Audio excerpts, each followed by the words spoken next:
What's up, guys? Welcome to another edition of the Occupy Fantasy Underdog Fantasy Best Ball Streams. I'm Chuck Silver here with Chris. Chris, how we doing? It's been a couple weeks since we drafted.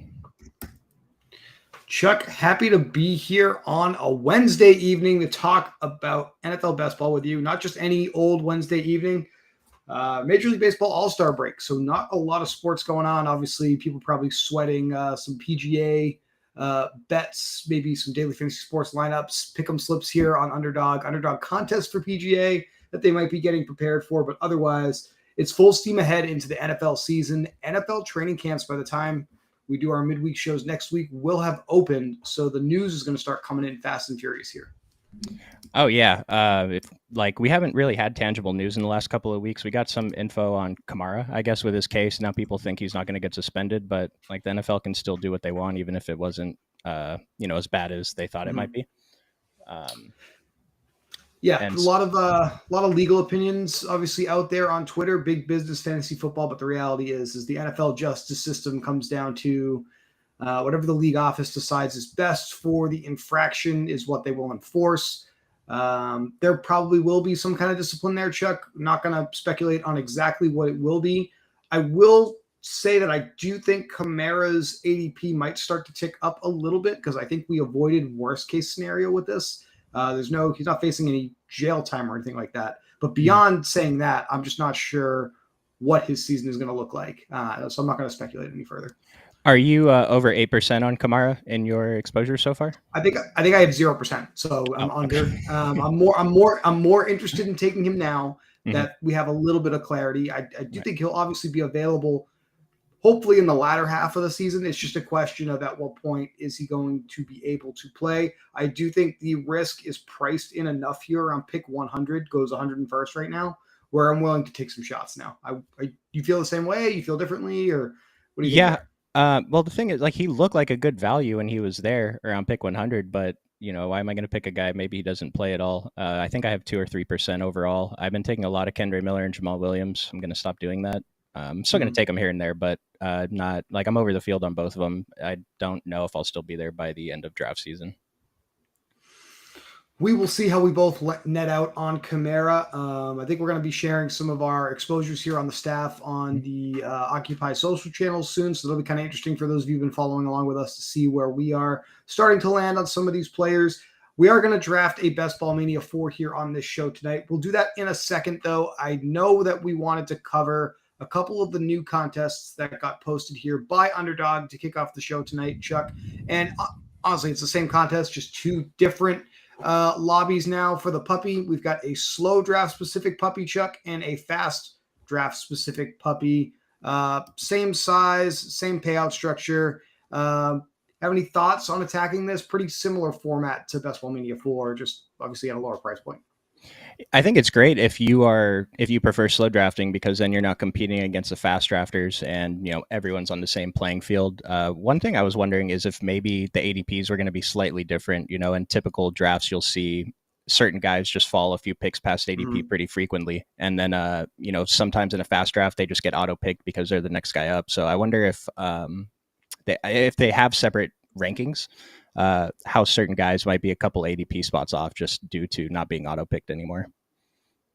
So I definitely will be looking to get a few of those under my belt throughout the rest of July here. We will see how quickly these fill. We probably will see fast and slow puppy 2, 3, et cetera, et cetera. All right, Chuck, let's get into a Best Ball Mania 4 here. And there's a lot to discuss with some player news that I've seen come through that we can layer in as we get ready to go through this contest tonight. It is the middle of July, July 12th. Best Ball Mania 4 is still under 40% full. I will say Underdog always does a very, very good job forecasting the demand for this product here, and this will probably be available right up until a couple days before kickoff of the season. But this is now officially the time of year where people start to rush in and draft more, so I expect to see this pace pick up throughout the rest of the summer. 3 more spots open in this Underdog draft this evening for Best Ball Mania 4. So if anybody's watching live, following along, and you want to draft against me this evening, you're about to run out of spaces because there's 1 person left to join. Chuck, a couple of things that I saw today reviewing player news. DeAndre Hopkins. It seems like the odds makers, or well, maybe not the odds makers directly, uh, the markets available to bet on his next team have started to tilt towards the Tennessee Titans. Tennessee now minus 300 at one sports book. I believe it's DraftKings to join the Titans. That's a pretty big move over the last 24 hours. Are you more or less interested in DeAndre Hopkins if he becomes a Tennessee Titan? And do you buy into the steam here a little bit? Well, here's the thing. Of all the teams he could land on, is Tennessee good or bad for him compared to the others? He'll have potentially better target share, I guess, but the other guys on the field, Traylon Burks and Chigakonkwo. I mean, Derrick Henry's there, so that's good, but um, I'm not sure. Like, I'm not really interested in drafting him right now. Once we get confirmation and we see where his ADP settles, then maybe if it's a little bit later. But like, if he signs with the Titans versus the Patriots, I mean, is his ADP going to end up in the 30s, 40s, 50s? Is there much of a difference? You think?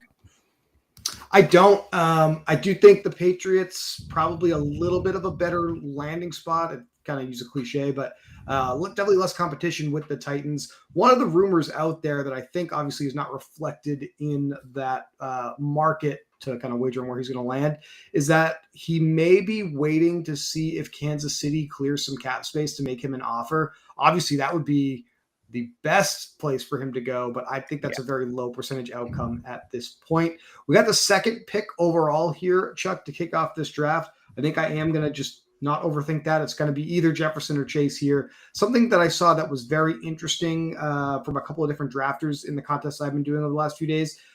I'm not doing it tonight, but I'm starting to buy into maybe reaching a little bit on these wide receivers that go in the middle of the first round to see if you can get a more unique stack in this type of contest. Mm-hmm. The one that I have in mind is AJ Brown here at the front end of round one, and then maybe hoping you can go a double tap on Devonta Smith and Jalen Hurts here at the round 2-3 turn. I think that's a pretty high upside move. Not one I'm going to make here tonight, but what do you think about doing stuff like that? Are you starting to consider making moves like that in your drafts this year? I've seen it. I've seen people do that a few times, specifically with AJ Brown in the 2 or 3 slot, and they get Jalen and Devontae, and it seems great because, like you said, you're not going to get that combo. You're probably not going to get that combo if you take them where they usually go, or like AJ Brown towards the end of the first round. For me, though, with the 1 and 2 pick, I want to see my percentage next to Justin Jefferson and Jamar Chase as high as possible. So maybe I'll start doing that with the number 3 pick. That's fair. I had a little bit of a similar discussion with Moose about that on the last show on Sunday afternoon.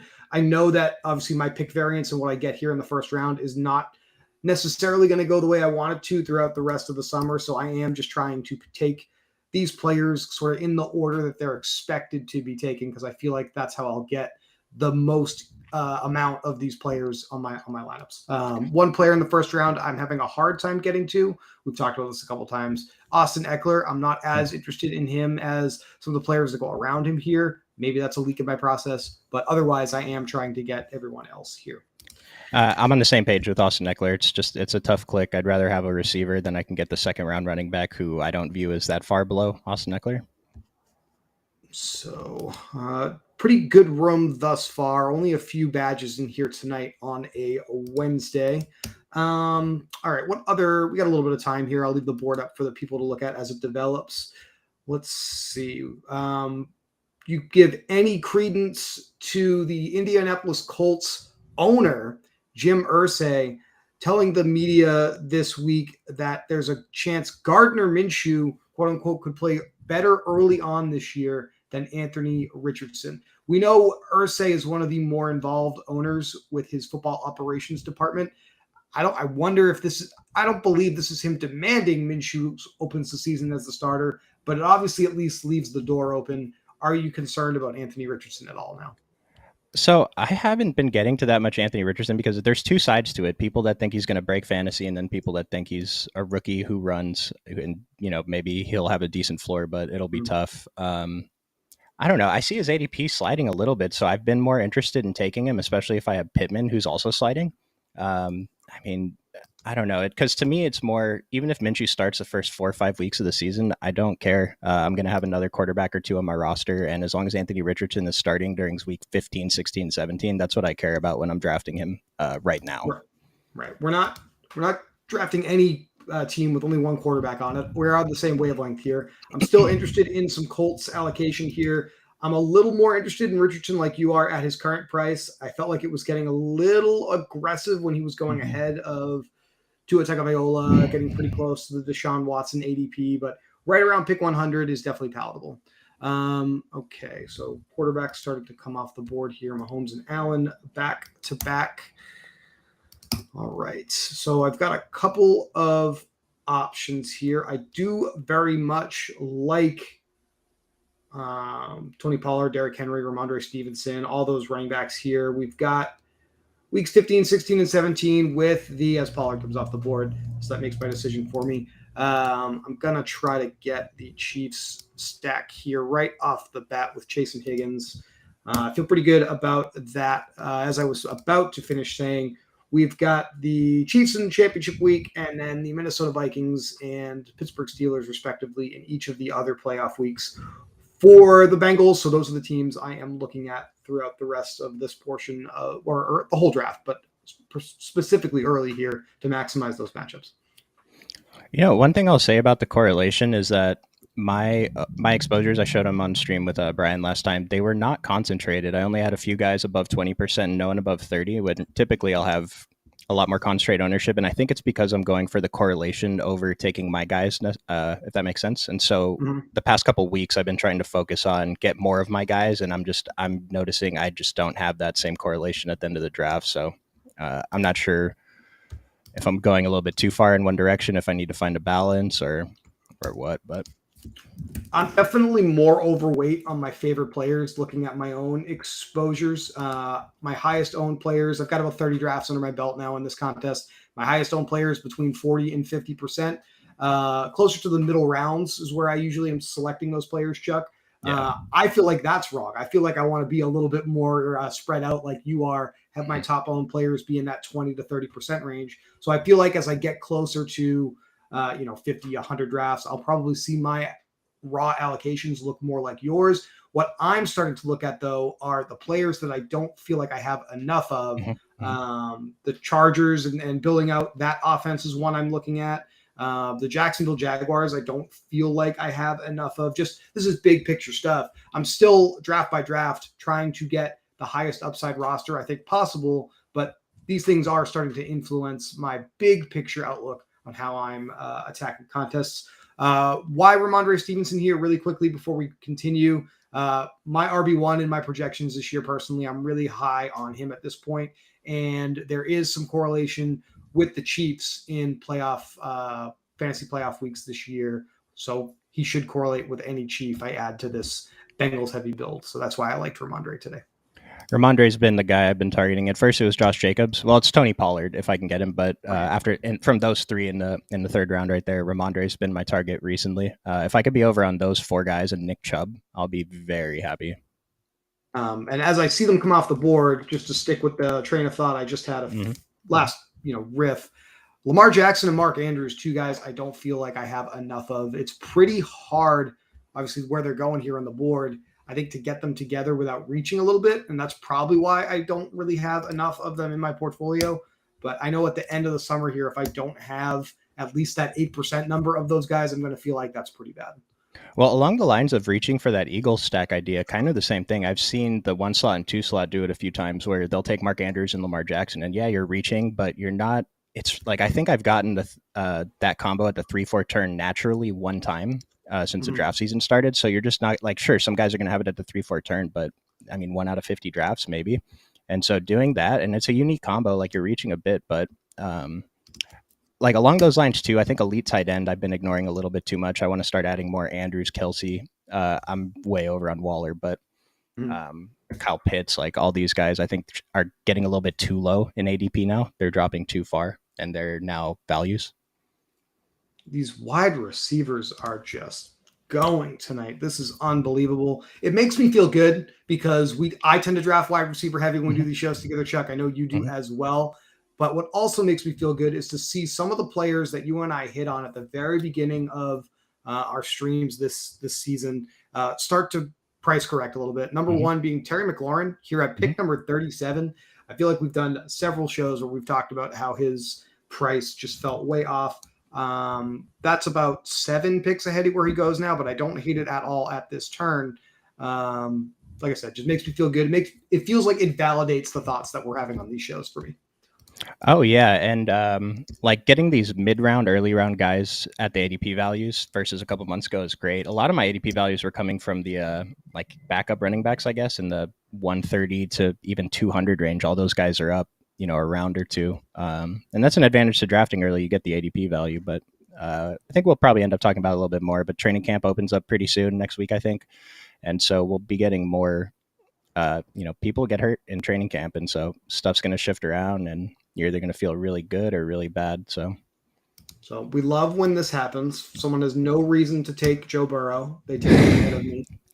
And look, I mean, part of the thing that we do here is try not to get frustrated by these things, even though obviously they do happen. I'm going to take TJ Hawkinson here in round 4 because of that Minnesota Viking Cincinnati Bengal correlation. And now it is obviously without Justin Jefferson, it's not as high upside as it could be, but I'm mildly interested now in getting Kirk Cousins on this roster with Hawkinson, maybe Jordan Addison as well, or KJ Osborne, and a Packer player in there for some correlation. There are outs we have to still get the correlations that we want, and I'll just go for some Chiefs Bengals correlations without the quarterbacks. I'm fine with that. Yep, that works for me. But yeah, I just Burrow with Tyreek Hill, Tony Pollard, Derrick Henry.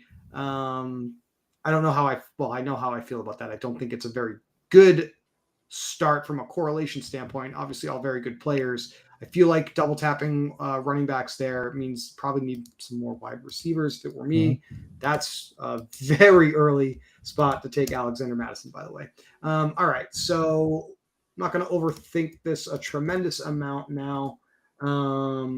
Well, now that I'm angling a little bit for Minnesota Green Bay, Chuck, I guess Aaron Jones fits this build. And I don't think I'm going to have to worry about a high-end running back now for a while with both Jones and Ramondre Stevenson on this roster. Angling for Green Bay, Minnesota now in Week 17. And obviously, if Cousins isn't a path I go, there's still some opportunity for me to consider Jordan Love, a couple of his receivers still out there as well. I'm coming around on the Green Bay offense. Been adding Aaron Jones a bit. The price is fair. Like it's not one of these things that feels like we're drafting at their ceiling. I think we're drafting at maybe obviously below their ceiling of an outcome if it's not at their ceiling. So I'm okay with particularly Romeo Doubs, who still gets a lot of good press and has nowhere near the same cost as Christian Watson, who just went in the last round here in round 4. And I like Christian Watson. I'm not saying I don't. I just feel like Doubs is a lot easier to stomach on your rosters right now. I agree. All right. One thing about this range, like that's leading me to draft Aaron Jones more, is a lot of the wide receivers that were in the low 60s. Brandon Ayuk. There's another guy when you flash the screen just now, but a couple of these guys are just moving up, and I feel like I'm paying a little bit too much for him now, and so now Aaron Jones hasn't really moved, and he feels like a value, kind of like what I was saying with the tight end. So. And there's a player I had on my list to try to hit on with you and Brian tomorrow. I'm interested in his thoughts. I feel like it wasn't all that long ago, but it was probably about a month, if not more, where we saw Deontay Johnson and George Pickens going like right next to each other in round 7. Deontay now going in the mid 50s here in round 5. Pickens still going in that round 7 range, around pick 75. Obviously, I think that's the correct order there, but that's obviously one of the bigger moves in general we've seen over the last month. We have like a 7-day ADP tracker on OccupyFantasy.com that's definitely worth looking at, but also keeping in mind those bigger picture moves that we've seen since these contests opened is a good way to see how the market has valued these players, Chuck. And Deontay Johnson, I think, has one of the biggest, similar to Terry McLaurin, rises since we've seen the contest open. Well, that one specifically is kind of funny because George Pickens was going ahead of Deontay for a while, and then it took so long. They were so close, right next to each other, and then it took so long for Deontay to flip him. And then as soon as Deontay flipped him, and his ADP shot up 10 more spots. So I don't know. Like I mentioned before, everyone was hyping him up on Twitter. Why is he still a value? Well, he's probably not a value. Now he's probably appropriately priced. So right. It took zero receiving touchdowns last year for Deontay Johnson. Definitely one of the probably the most like regression-worthy candidate to target. I don't think his role is going to be all that different with Kenny Pickett and the Steelers this year. Hopefully, the efficiency comes around. Definitely think his price is now fair, but still very interested in this range. I would be happy to click on him if I was picking in that part of the board. All right, just making sure I'm not missing anybody that goes. We've got a 0-2-2-1 build going. I still don't think I need a quarterback here at the 6-7 turn. Few picks to go here, but look, this is part of the risk of playing in these contests against owners that are somewhat unpredictable in their actions. Burrow and Fields back-to-back early, 2 running backs before that, going into the 6th round with only 1 wide receiver. Obviously, I'm picking on Akuna Matata a little bit here, like the name, not the strategy. Definitely feel like this is not enough wide receivers in the first few rounds of the draft. Not something that we advocate for here on this particular program. Yeah. But I guess what I was going to lead into, I'm obviously tilting a little bit, and I appreciate you letting me do that. How it's harder when you're doing a show like this. What are your mental strategies to kind of get over someone blowing up your spot here a little bit? Like, we obviously have to move on very quickly. You only have 30 seconds to make a pick, but do you have good or bad strategies that you've learned to either target or avoid in those situations? Well, I'm not sure if this is a good or bad strategy, but when this first happened, like now it's just whatever. I'll just continue the draft. But before, I would just say, well, this draft is screwed. This team is dead. I'm just going to be very high risk for the rest of the draft, and maybe take some guys I wouldn't take, and just try to, make the best of it. You can't predict what other people are doing, so. I do not like this price for Jordan Addison, but given that I don't have Justin Jefferson, and now I'm angling for Minnesota Green Bay. I mean, obviously that's why I went that route here, Chuck. So without Justin Jefferson, I think this is about as high upside of a Vikings stack as you can possibly get. I will admit that it does feel a little bit like when you don't get Justin Jefferson and you're trying to stack the Vikings, it feels like it's pretty bad. But I guess one way to paint that is if anything happens to Justin Jefferson this year, you're going to have a super unique build with some upside. Well, the way I think about it too is playoff leverage. You have Jamar and T. Higgins, Ramondre. Those are 3 players who could all put up 20. Well, I guess T and Chase won't, but one of them, whatever. And you get Hawkinson to the finals when he had a bad game in week 16, and Jefferson fails in week 17, but Hawkinson gets 2 touchdowns. That's the advantage I see. You don't have Justin Jefferson, but it might work out anyway. And I get my chief correlation here with one of their highest upside wide receivers. And obviously the way that I drafted in rounds 2 through 4, I need to start piling into my wide receiver room here. So pretty happy to go Addison and Tony here back to back to put some meat on the bone there in the middle portion of the draft. We talked about DeAndre Hopkins. If he signs with the Chiefs, how far does Tony's ADP fall? Very interesting to see what happens there. And the other, I don't know, honestly. It definitely feels like he's overpriced if they get DeAndre Hopkins. Low percentage outcome, so I feel like that's not priced in here. Probably slides closer to pick 100 range. And the problem with it is Hopkins obviously went a little later in this draft, pick 55, but in his round, late 30s, early 40s pick range, I feel like it's about where he should go if he's on the Kansas City Chiefs. So this price in the 50s seems to be correcting for, I guess Hopkins isn't going to be the wide receiver 1 on the best offense in football. So that's kind of both sides of that coin, the way that it's shaking out right now. As the wide receiver run just completely takes off here. In this range, I can tell you the player, just looking at the wide receivers that are starting to go here in round 7, Chuck, the player I have not selected any of that I want to try to work a little more in is Treylon Burks. Feels like he's the one and only guy to be confident in that Tennessee wide receiver room, but maybe his price will start to drop a little bit as well if Hopkins does in fact go to Tennessee, which is the expected outcome as of right now. I've drafted more Kyle Phillips than I have of Treylon Burks. Okay. And granted, their prices are way different, but that kind of should paint the picture. Yep. Nope.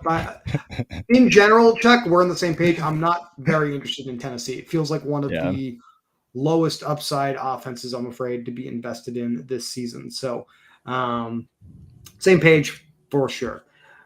Watson and Waller, very interesting combination to go back to back there. Middle of July, anything that you are doing dramatically different now than you were doing a week ago, a month ago, or not really? You're still drafting these contests fairly similarly.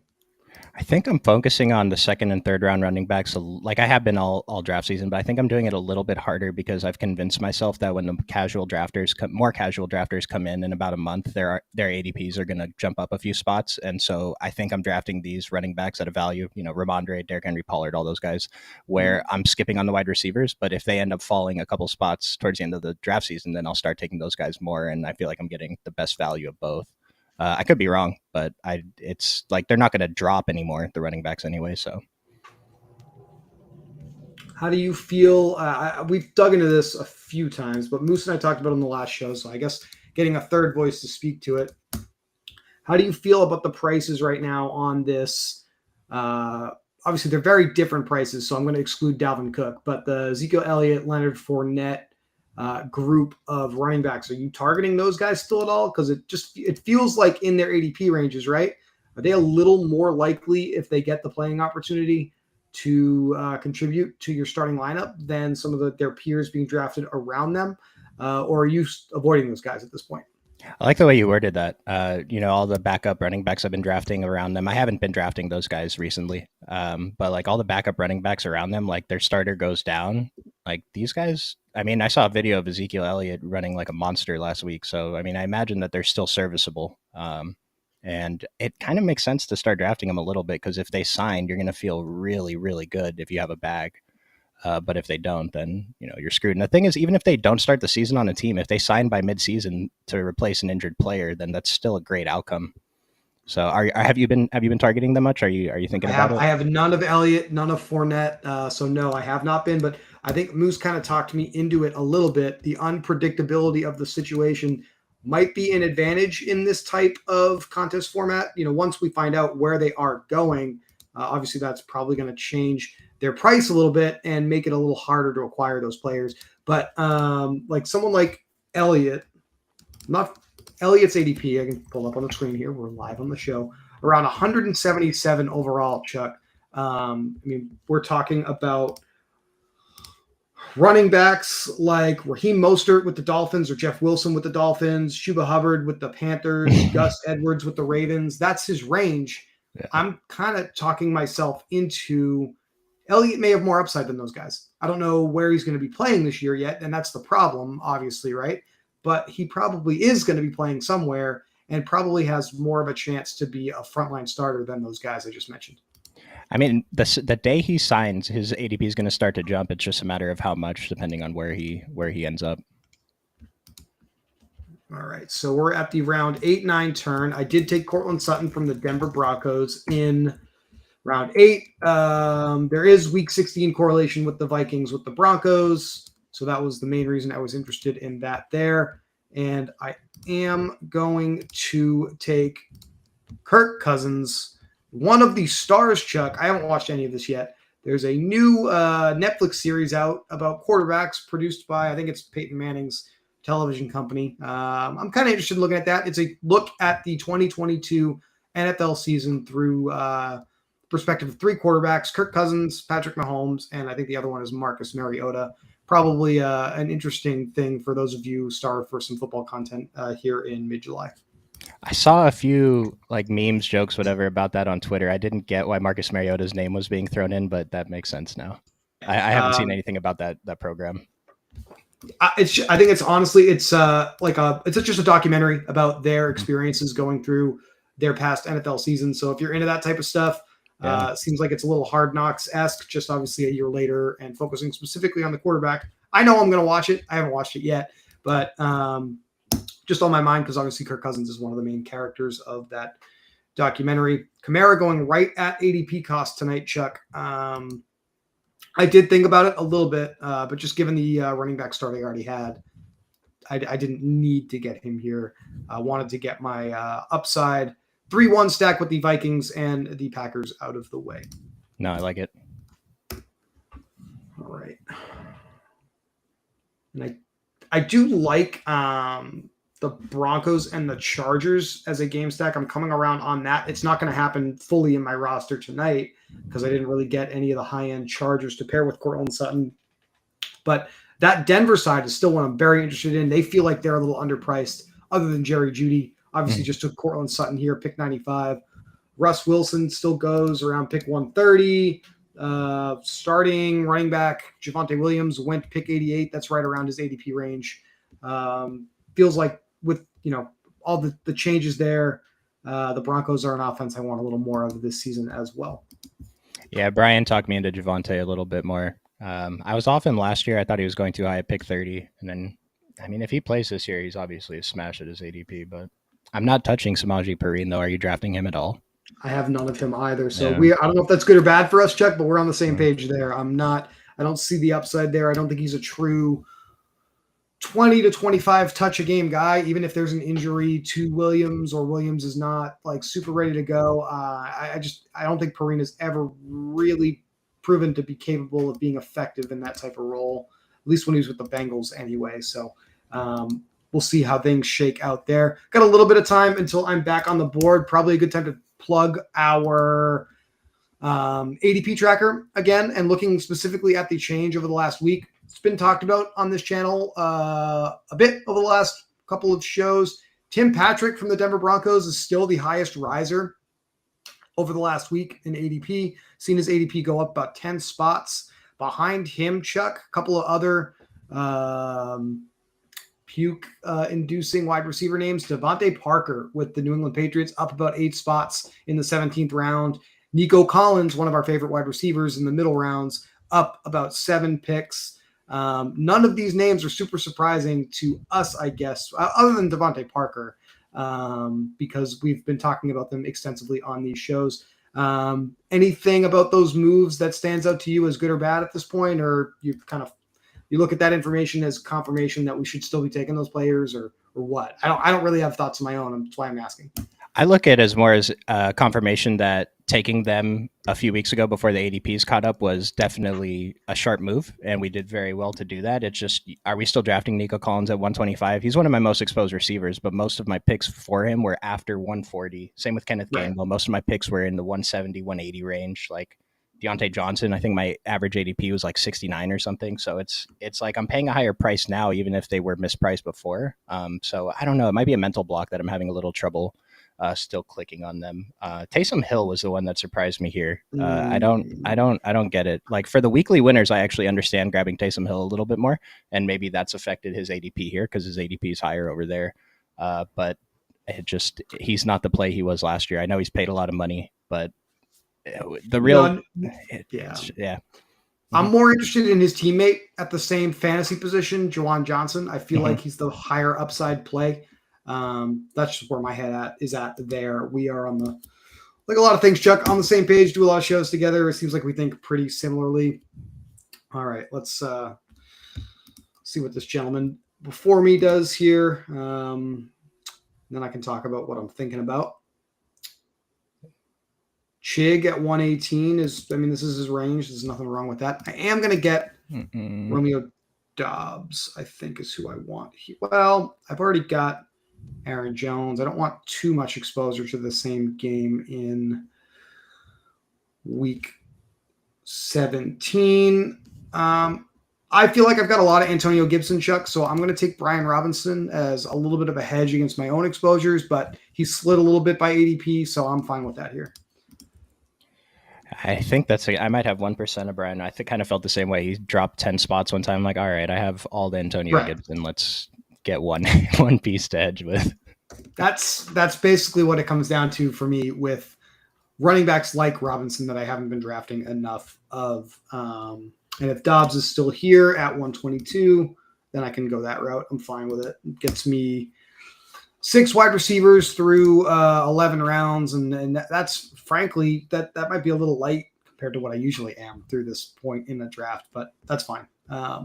Khalil Herbert is one of the players you and I both, I think, have been talked into a little bit by Brian. And I'm starting to pick him a little bit more as well when I need running backs around here. But yeah, we're going to lock in Dobbs here. And I think it's probably time for us to discuss this again because I haven't been doing it. I don't think we've talked about it directly on one of these shows in a while. Maybe people starting to watch the streams that weren't watching in May and early June. I don't like taking two quarterbacks from the same Week 17 game. I'm on the same page as you there. I feel like I want a couple of different shots at high upside game environments that week. So I don't think I'm going to take Jordan Love on this particular roster, but I am fine with going two Packers, three Vikings. I think that's okay, but I'm probably at the maximum amount of correlation from those two teams that I want at this point. Yeah, I'm trying to think of a situation I'm okay. I was about to say if I have a good third quarterback, then I'm okay with it, but there's not that many good, or I guess 3 quarterback builds that have an elite quarterback already. So the games that would be worth doing it for, it just the prices of the players seem a little high. Like I could probably talk myself, Chuck, into having both Lamar Jackson and Tua Tagovailoa for example. But I don't think you're going to be in a position to really get that the best way, given the cost of their like teammates that you have to buy into, right? Obviously, Chiefs and Bengals, but you're not going to be able to draft both Mahomes and Burrow and get Kelsey, Chase, Higgins, at least two of those guys on your roster most of the time, if ever. So I'm not sure that you want to do that either. And that's just too much draft equity in two quarterbacks anyway. I will say one combo I am okay doing that with is Jalen Hurts and Kyler Murray. Jalen Hurts, early elite QB, and then Kyler Murray is just, to me, he's so cheap. Like I posted in the Discord, Arizona is my most exposed team right now, and there's no way it's correct, but maybe I need to adjust something. They're just so cheap, I can't stop clicking them. I don't have any Kyler Murray. I've been avoiding it, but I will say I think I'm too far in the other direction. You're very bullish on them. I've been very bearish. I feel like I need some more Cardinal exposure. My Cardinals exposure has been coming primarily through James Conner, who is still very affordable. Pick 85 tonight, like that feels very, very wrong to me, Chuck. But I am somewhat moving away from selecting Conner because I feel like I've got a little too much. So that's where I'm at there. All right. So what should we be looking at here at this point in the drafts? Okay. Obviously, I need at least one more quarterback. I'm going to cross off Jordan Love. Russ Wilson has gone.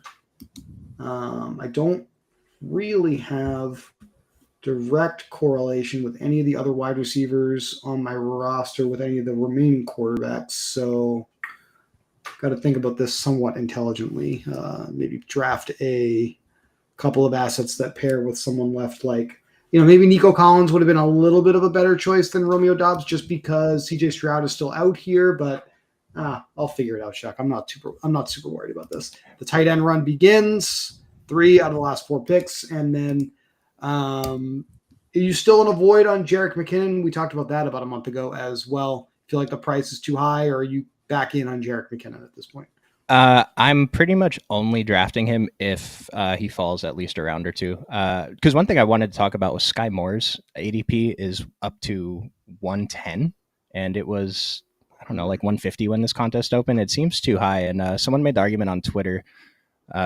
Sky Moore versus Rashee Rice. They were both second round picks, and we already saw Sky Moore have not a great rookie season, and Rashee Rice is cheaper, so why not just take the risk that Rashee Rice has a better rookie season than Sky Moore? What if he's just a better player than Sky Moore, right? We're on the same page. I would love to give credit to the analysts that I saw do this. So at some point, if I find that, maybe I can leave it on a comment on the video. But the percentage of wide receivers that turn into like 800 or 1,000 yard a season wide receivers who have had less than 300 receiving yards in their rookie season, which Sky Moore had, is and there was no injury concern or anything like that. He was healthy all year.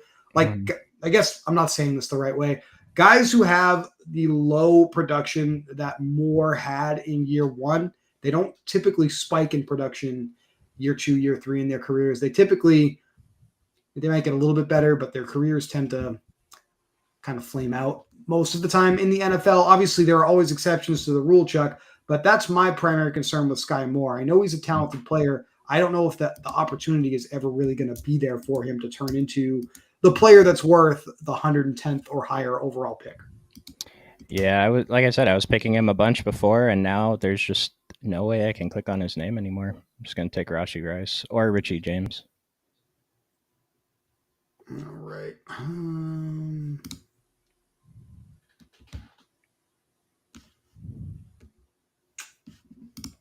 I don't like it, but I am going to take Adam Thielen, and Bryce Young is still hanging out here, Chuck. So that might be my second quarterback on this team. A couple of other Panther players still available as well.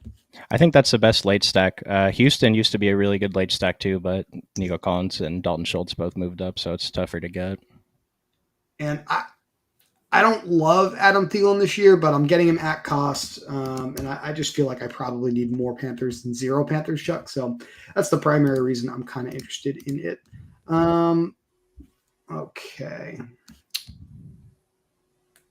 Rashawn Johnson has been my favorite Bear receiver. I obviously mentioned a few minutes ago I'm coming around on Khalil Herbert, but I'm still very okay with taking Johnson with the idea that it's still very possible that he could win out there in that Chicago backfield, and getting him but 5 picks behind ADP tonight, I'm okay with that.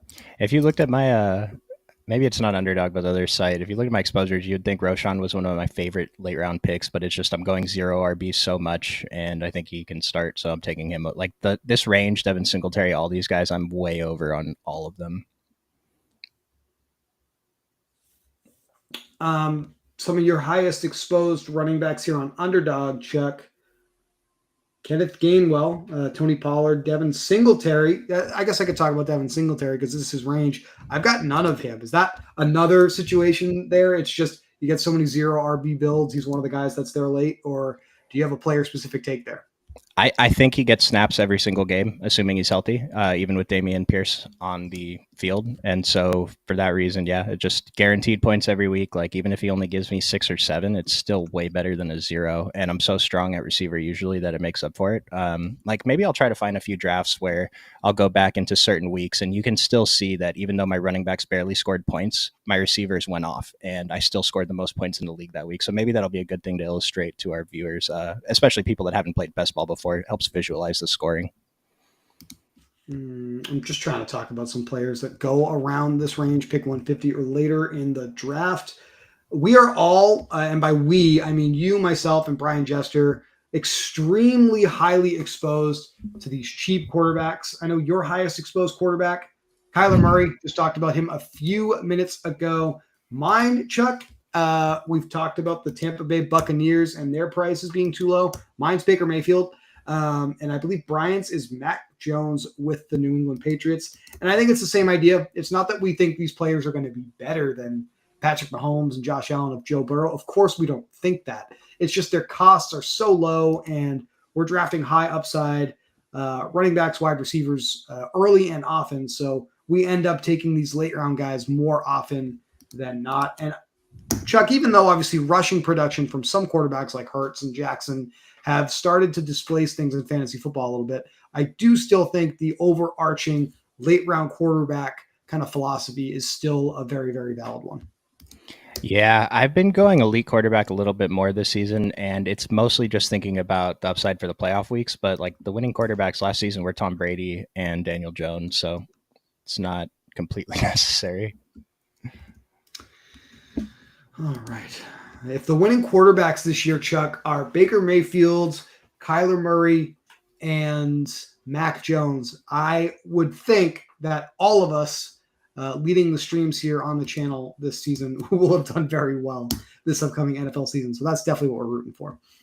That's one thing too. You just made me think of with the quarterbacks. All of our exposures were way less on the quarterbacks, and I think that's just natural, right? Like, do you think we should be targeting certain quarterbacks more, even without the stacks? Or because this year, I like before I would draft quarterbacks without the stack, like here and there, but this year I'm almost never doing it. I always want at least one player with him, and so I think that's why I'm so spread out at quarterback. But I'm not sure if I should be targeting some guys more. I got to make a pick here, and then I can answer your question. Getting a little expensive, but I still like Kenneth Gainwell here, and I personally don't have enough of him, so happy to take him in this spot, Chuck, in round 14. I got a 1-5-7-1. I need my backup quarterback and a backup tight end. What are we going to do here? Probably this guy if he makes it through these next couple picks, and he should because this owner has 2 quarterbacks already. And then we're probably going to hope that his starting tight end is there in round 16 as well. Okay, getting back to your question, I'm still not targeting quarterbacks without stack partners. Maybe that's a leak in my process. One thing I did in the very last show with Moose, though, is maybe a move in that direction, even though it was a little subconscious. I saw Derek Carr fall about 25 picks in this range of the draft, and I just went, okay, that's too far. Give me that. And I didn't have a pass catcher with him. I never did get a pass catcher to pair with him, but I was fine with getting that value because we know Derek Carr is going to be the starter for the Saints. He's going to score enough points to crack my starting lineup a few times. And on that particular roster, it was a Rams New York Giants stack that I built out. So honestly, if Matthew Stafford, Cooper Kupp, Tyler Higbee, which are the 3 Rams I had, aren't having a great season, I'm probably not in a great spot anyway. The only real reason I needed Derek Carr was because I needed a second quarterback in general, and I just happened to get a better quality one than I was anticipating. So I think that kind of answers your question a little bit. I'm not doing it on purpose, but I'm fine with doing it under the right circumstances. Right. I think that's about where I'm at too. So it makes me feel a little bit better. I truly do not feel great about Bryce Young and the Carolina Panthers this year. But I mean, number 1 pick Bryce Young going this late in the draft, if he is anything like his prospect profile that encouraged teams to take him number 1 overall this year, this should be a value. Maybe he'll struggle a little bit early on, Chuck, but Carolina is motivated to prove that they were correct in making him the number 1 overall pick. Outside of injury, I don't think there's any risk to his job this year. He's going to be playing all 17 weeks of the contest here, hopefully. Well, I've seen a few variations of this tweet, but basically, what if the number 1 overall pick in the draft is good at football his rookie year? The ADP is suggesting he's not going to be. So, if he is, and it's obviously a pretty good joke, we're getting really good value here in round 15. 15? Yeah. Okay. Making sure I'm still doing my math correctly. I'm still interested as he comes off the board in Dawson Knox straight up over Dalton Kincaid. I don't think I've taken any Dalton Kincaid yet, but I want this one. I do remember. I believe it is Davis Maddock. He put a pretty funny tweet out saying something like, I regret to inform you that Dalton Kincaid's price is starting to look appropriate at this point. So maybe I need to take a little bit more of him, Chuck. Have you gotten to more Dalton Kincaid, or you still more Knox than Kincaid like me? Knox is my most exposed tight end at 18%, and I have 3% of Dalton Kincaid. I'm actually surprised I drafted him 3 times. So that certainly answers the question for the people. Yeah. All right. I have no Jacksonville Jaguar on this roster to pair with the Panthers, and maybe I did not specifically plan to do this until a few seconds ago, but maybe that's something I could have addressed earlier to improve on the team I put together. I'll be honest, after I did not get Burrow to pair with Jason Higgins, I wasn't feeling great about this team. I don't feel great about this team. I'm still, giving it the good old college try to kind of get the correlations and everything here, but this is one I'm definitely going to stick in the portfolio, label it, for the stacks that I have, and I'm not expecting this to be one of my better teams this year, Chuck. That's for sure. Well, I'm pretty sure that our on-stream teams drafted on stream advance rate is going to be close to 100%. So, all right, I like it. I love the confidence. We're going to forget which teams we felt good about and which teams we felt badly about when we see the dollar signs associated with them. It's not going to matter if they win. So that's why we still have to put in the effort and get the teams taken care of here. I did want to mention at some point with you, John Mechie, and I keep forgetting about him because I'm not drafting him. I haven't really projected him because he missed the entire season last year, coming off of a battle with cancer. Obviously, some scary stuff, but his name is flashed on these draft boards in this range last 4 rounds quite a bit all off season. Do you have any John Mechie, or are you more on the side of, like in this range, Chuck? I'm more interested in Robert Woods, Absolutely, Tank Dell with the Texans than John Mechie. I feel like, and obviously, really, really, really awesome human story to see him come back to football. But I'm just questioning how effective he's going to be from a fantasy production standpoint. Yeah, I have 0 John Mechie, but Robert Woods is actually one of my leans right now. winner of the last BBM was talking about it, that he just seems like a good value. And so I'm clicking on Robert Woods. I still don't have much, but he's a guy I'm willing to get to. Mechie, just maybe he's good, but there's even off the board receivers I'd rather get, like Josh Reynolds or Allen Robinson. Josh Reynolds is someone I haven't thought about since last football season at all. Robinson I have taken a few times. Quarterback that I do take late that I don't necessarily have paired with one of his teammates. I guess another one would be Pickett, Chuck. And Robinson is a pretty easy pairing to get with him super late here in the very end of drafts. Devontae Parker, one of the highest ADP moves. We talked about that during this show tonight. See him go pick 190. Hayden Hurst will give us a second Panther with Bryce Young. So I like that here. And thank goodness, Chuck, because I didn't check until I smashed it. Does not conflict with TJ Hawkinson. Got two quarterbacks and tight ends with different bye weeks. So that's obviously good as well. We don't want to take a zero in any week at one of these positions on purpose. No, this turned out to be a pretty good build, even though that guy was a jerk and took Burrow. Yeah, I can live with this one for sure. It's much better than just giving up for sure. Okay. I don't think I really have any interest in a third quarterback, so we're not going to do that. 7 wide receivers. Let's see. Okay. I don't feel like I've taken enough Chase Brown. I took him on the last show with Moose because I do think there's a real risk that Joe Mixon does not agree to this contract change. That's the big rumor on the street. They want him to take a pay cut to stay on the Bengals. And even though probably 3 Bengals without the quarterback is a little heavy on this particular team, Chuck, Chase Brown at pick 194, if he turns into the starting running back for the Cincinnati Bengals, this is extremely too cheap. So I'm fine with getting him as my 6th and final running back tonight.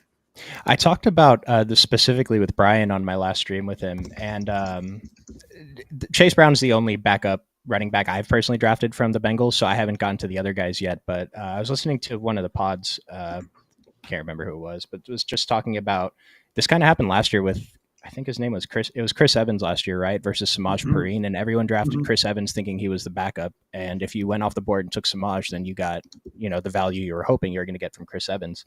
And so even if the market's right about Chase Brown, it's great to have points for your team. We're not complaining about that, but you're not getting the leverage that you could if, say, you go with Trevion Williams instead. And they're both risky. Like, we really don't know. Like we thought it was Chris Evans last year, but like I said, Chase Brown's the only backup running back I personally drafted, but I like the idea of getting the other guy that the field's not getting to. I just don't know how much it's going to matter unless you actually make it to the finals. Yeah. Chris Evans, Trevion Williams, the other Bengals backups to consider here that are available. And I definitely understand what you're saying. Big picture, running back lottery tickets at this point for me, Chuck. I've got Ramondre, Aaron Jones, even Brian Robinson to an extent. I'm expecting my 2 starting running backs to come out of that group. So if I get any production whatsoever out of Rashawn Johnson, Kenneth Gainwell, Chase Brown, I'm going to feel very, very good about myself if they crack my lineup once, right? So that's kind of how I feel about that there. You know what? And again, I talked about this earlier tonight, and I still made the mistake, Chuck. Probably should have taken Fournette instead of Chase Brown. I don't have Fournette on my personal projections because he's not on a team to project. Right. But again, this is probably a leak in my process at this point. Later in the draft, when I feel like I want one more player, someone like Fournette, someone like Elliott, probably a player I should be considering over Ty Chandler, Chase Brown. Elliott went right before Chase Brown, right? So I think I'm going to try to work in some more Elliott and Fournette at the end of drafts, Chuck. That's my personal takeaway at this point in the draft season. So that's enough on that, but that's what I'm thinking right now. I must have been taking Fournette a lot at the beginning because I have 6% of him, but only 2% of Zeke. All right. I have one more pick to make. It's going to be a wide receiver, and I'm leaning either it's just not a Jaguar here that I love with With my Carolina players, Jamal Agnew is a wide receiver that exists that's available. I'm not trying to force anything, I'm just looking at what's still here. So I'm not going to correlate just for the sake of correlation. That is definitely, I think, at a certain point, a little bit of the wrong move. So probably no Jaguar to pair with the Panther stack I have here. Going to lean high upside wide receiver, the second to last pick in the draft. Robert Woods would be fine if he's there. Tank Dell is the other one that I like a lot. He's not in here as Tank. He's in here as Nathaniel. So one of these guys should be here to round up the draft as my 8th and final wide receiver. And I am more than happy to move on from this one. This is one of those spots, Chuck, where obviously we're not going to do it on the show here. We usually do only one draft per episode. Maybe we'll start doing a couple more when we get closer to the season. But I feel like I need to cleanse my palate. I might definitely stay online and try a couple more drafts to get over this miss on Joe Burrow at the top of this draft. I don't feel good putting my head on the pillow at night after getting a bad beat like that in the draft. That's just me. Maybe that's not the right way to do it, but yeah. So that's what we're going to do here. The old 2663 for my favorite person in this contest. Let's see what he does here with his final pick. And he took my guy again. Oh my God. He's going to win this pool. It's definitely going to be infuriating. Tank Dell, come on down. Chuck, as always, it's an extreme pleasure for me to listen to you talk about fantasy football. I really like how your brain works. I feel like I've done a lot better with my own process doing these shows with you. We'll obviously get back on here at some point in the next few weeks, but as always, thank you for hosting this evening and talking through this draft with me. A couple of orders of business we haven't taken care of throughout the show. Number one would be we have another stream tomorrow afternoon. Brian and I will be on here talking about Underdog best ball contests. Not sure what we're going to be drafting on the show just yet, but we'll be here at 2:00 Eastern Standard Time on the channel for another live stream of a draft contest. And if you want to sign up for Underdog Fantasy, if you have not done so already, there is a 100% first deposit match available to you with promo code OCCUPY. You can click on the link in the description of this video below. Sign up for Underdog Fantasy, put the promo code in there, and up to $100, 100% match. So deposit $100 today, get an additional $100 free, and you will have $200 to start maybe getting into some of these puppies, Chuck, or playing some pick'em slips, or obviously drafting Best Ball Mania 4. But those are the things we have to hit on before we close any of the shows we do together. That's it for me tonight, Chuck. I don't know if you have anything you want to share before we end the broadcast, but once again, thank you for your time tonight. No, just thank you for the kind words. I love just hopping on here, and I, don't care if I draft or not, just having the conversation about this, talking about some ideas, seeing if maybe I'm too high, too low in certain places. Just it's all a collective, and our, this Occupy team is pretty great. So I appreciate everyone that tunes in every week. Really, really great thing that you guys do. Thanks everyone. And, you'll see these guys tomorrow. I'll see you guys next week. Thanks.